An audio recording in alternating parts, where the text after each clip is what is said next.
the term that we use is punishers. Yeah, that fits, And man. you're like, what did I do? Yeah, Deserve this conversation with you right now. yeah, yeah. What is going on, everybody? I'm Adam Johnson, and this is Cover Band Confidential. So as you can see, things look a little different over here. We can talk about that some other time, but this week we are going to be continuing our conversation with Eric Hogan of the Atlanta-based Nirvana tribute Nevermind. In this video, we're going to be discussing the pros and cons of being in a tribute band versus a normal cover band, and some of the cool things and cool conversations he's had with people associated with Nirvana, and some less than awesome conversations he's had with Nirvana fans. We also briefly touch on his Chris Cornell tribute, how it got started, and where it's going in the future. If you're just joining us, welcome to the channel. If you're enjoying this content, don't forget to like, subscribe, and to turn on notifications. We post new videos here every single Friday. And if you'd like to support us, you can sign up for our all-new Patreon, where we have some awesome exclusive content, including an extended version of this interview, which you can find the link to in the show notes. And with that out of the way, let's get into it. What are the perks of being in a tribute band? What is something about being in a tribute band that's better than being in a normal original band or cover band? I'm the type of singer that, probably because I'm not classically a singer, I'm a guy who sings songs. And when I do, I have this thing, and I don't know if it's biological from my father or what, but when I sing, I have to try and sing like that guy, right? And it's great as a singer to just be one guy all night. It's great as a guitar player to just be one guy all night and not have to literally be in Journey for 4 minutes and then in AC/DC for 4 minutes. But that's, to me, is the big, well, that and the fact that I don't know if it's fair. It just is what it is. But like, I've seen cover bands that just blow my mind with how good they are, how tight they are, how good that show is, right? To where it literally could be on the same stage, or should be on the same stage as me or other tributes are playing in front of 2,000 people.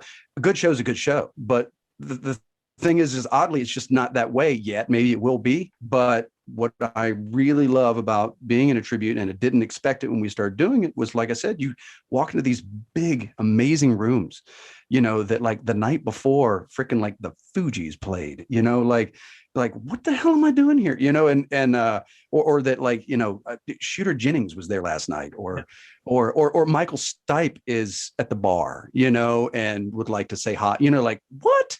That just personally for me, that's amazing. That's a payoff. I mean, it's you feel like, I paid all those dues, man, playing in sheds and shacks and backyards and garages and street parties and bars and wing shacks and pizza places, and then, you get to that, and it's like, however I got here, like, this is just, at this point in my life, it's a payoff. It's just nice to be like, I feel like, and I will always consider myself a cover musician, as a cover band guy, that's sort of the top. I don't know if you can go higher than that.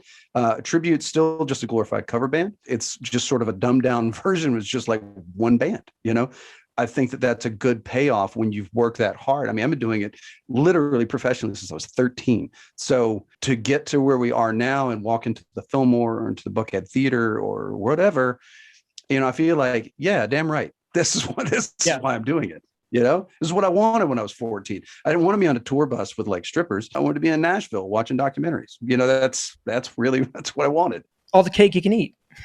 All the cake you can eat. All right. So on the flip side, what are some things about being in a tribute band that are less than ideal? There's nothing more fun to me than being able to whip out Life in the Fast Lane, or something from Bad Company, or a Zeppelin song, or there's nothing in the world cooler than that. To have a group of guys that you can just be like, just start playing Walk This Way, and everybody starts playing Walk This. You know what I mean? Like, I love that. And the thing is that first and foremost, I'm a music fan more than anything else. I'm just a guy who likes songs, and I've always done that, and I will always stick up for the cover bands, because there's, in my opinion, it's hard to find a great cover band. I love that about being in a cover band, and being in a tribute, you don't have that freedom anymore. She sticks to the script, and I love being able to bounce around. I love that. I'll tell you, Mike hates it, but there are plenty of times where I just get a wild hair and I'll just start playing freaking Journey or Metallica or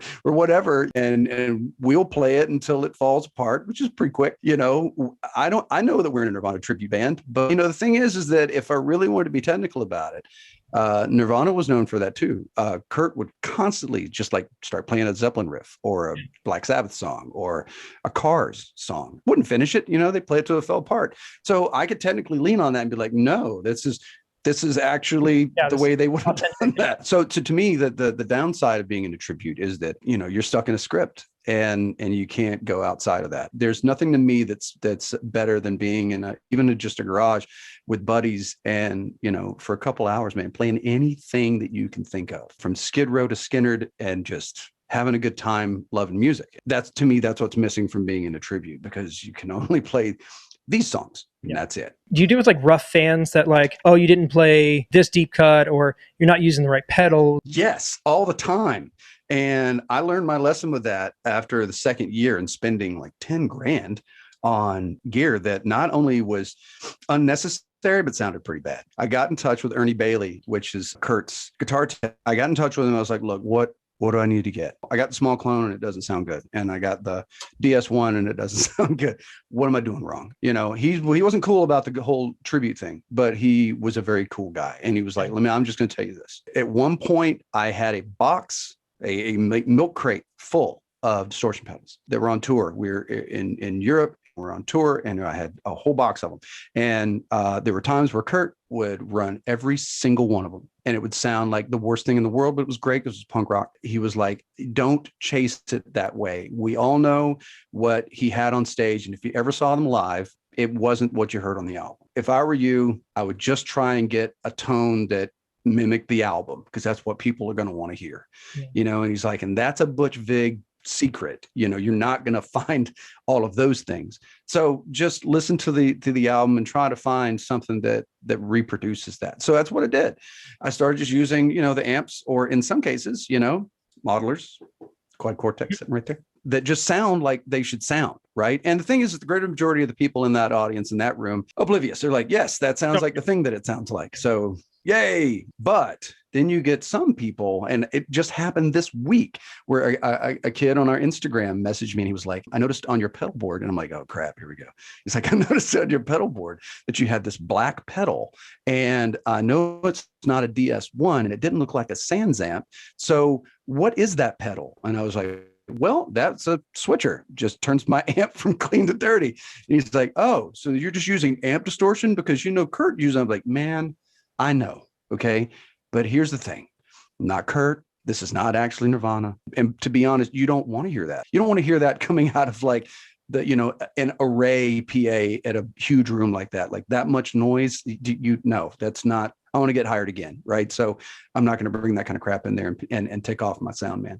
So as far as gear, yeah, I get nailed all the time on that's not the this, or that's not the that, and the songs, yeah, all the time, like, hey, you guys didn't play Mexican Seafood, and I'm like, yeah, no, of course we didn't.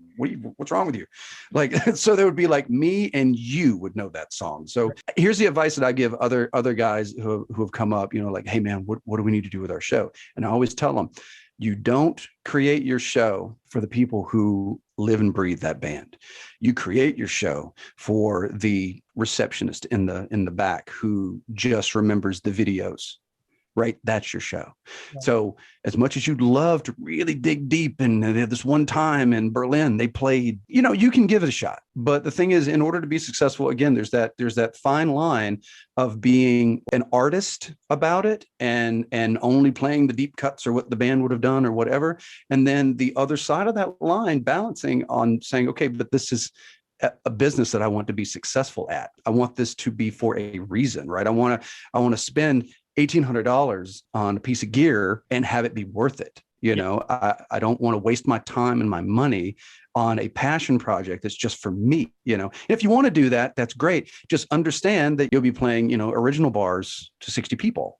And if that's what you want, then more power to you. I'm just saying, if you want to do this and do it the right way, then you've got to understand that it is a business. It is a music business, and you're there for them. You're not there for you. Are you kidding me? I don't want to wear a sweater in August Seriously, if I were doing it for me, I'd just be in a freaking tank top with like a Les Paul, not a weird nerdy Fender thing, or a 75 Moss Right. You always have to think about the audience, and you have to imagine that audience is 80% casual listeners who just want those hits. And so how do I keep them entertained in between those hits? And you have to accept that you're going to get those bullets at the end of the show about, man, you guys didn't, and like, yeah, I know, man, I'm sorry. I would love to sit here and play nothing but weird songs that no one knows, but I'm not gonna be able to get back home because I made $20 tonight. The term that we use is punishers. That's what those guys are. They're punishers. The Punisher. Yeah, that fits, man. And you're like, what did I do?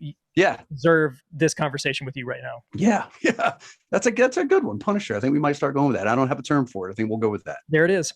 But you're not just doing this, you're doing other stuff. One of the things that we actually had an opportunity to work on together was doing the Chris Cornell stuff. I know that you're doing the Black Hole Sun shows kind of intermittently throughout the year. Is that still something that's kind of moving, or is it still just a pet project that you're just going to do every now and then just to shake the cobwebs off? We only book it between May and July, between his birthday and the day he died. It's a tribute in the truest form that it's a tribute, only because it's a celebration of Chris. I'm not wearing a curly wig and I'm not singing it right, and I'm not doing all those things you would expect from a true tribute. We do that just literally out of love, bottom of our hearts, just like we have to do this. And I don't mean to take away anything from what I do with Nirvana. I mean, it's equally tragic, but there was just something I think most, especially singers, there's something magical about Chris Cornell. I don't know how much longer we're going to do this. We may not do it again. I didn't plan on doing it last year, with the pandemic and all that. And then we rescheduled for January to fulfill the contract, which was a whole other conversation about the playing during the pandemic. But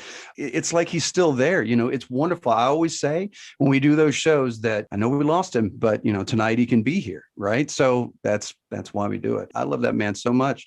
That voice, the songs, everything about him is magic to me. But yeah, I'm sorry. I sort of took your question somewhere else with it. I just love doing it. I mean, if you're a rock musician or a fan of rock and you walk into a room and a band is playing Searching with My Good Eye Closed and that does not do something to you, I don't know, man.